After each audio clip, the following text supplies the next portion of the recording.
Hello दोस्तों, आज के इस वीडियो में हम अभाज्य गुणनखंड निकालना सीखेंगे। इस संख्याओं को अभाज्य गुणनखंड में विभाजित करना है, यानी अभाज्य गुणनखंड इन संख्याओं का हमें निकालना है। इस संख्या जो दे रखी है हमें, इसको अभाज्य गुणनखंड में टुकड़े करना। तो सबसे पहले हम जानेंगे अभाज्य संख्या क्या होती है। तो अभाज्य संख्या हमारे पास ऐसी संख्या जिसमें किसी भी संख्या का भाग न जाता हो, एक या स्वयं का जाता है, वह हमारी अभाज्य संख्या होती है। जैसे अभाज्य संख्या हमारी 2, 3, 5, 7, 11,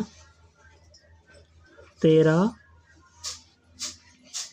और 17, इस प्रकार और भी आगे हो सकती हैं। तो ये संख्या हमारी सभी अभाज्य संख्या है, यह स्वयं से कटती है या एक से कटती है।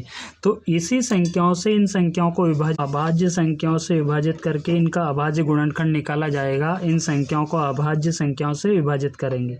तो हम यहाँ पे सबसे पहले 64 का देखेंगे। 64 में अभाज्य संख्या का भाग लगाएंगे तो हम देखेंगे यह 64 हमारी सम संख्या है, इसलिए इसमें 2 से भाग लगा सकते हैं। जब तक ये 2 से विभाजित होती जाती है तो 2 से करना है।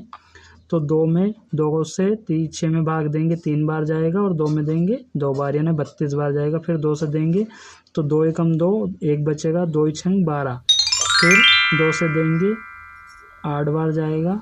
फिर 2 से देंगे 4 बार जाएगा। फिर 2 से देंगे 2 बार जाएगा, 2 से देंगे तो ये 1 बार जाएगा। तो 64 के अभाज्य गुणनखंड हमारे पास निकल के आ जाएंगे। यहाँ पे लिख देते हैं 2 गुणा 2 गुणा 2 गुणा 2 गुणा 2 गुणा 2, ये 64 के अभाज्य गुणनखंड होगा। इसी प्रकार अब हम 84 को करेंगे। तो 84 में भाग देंगे 2 से,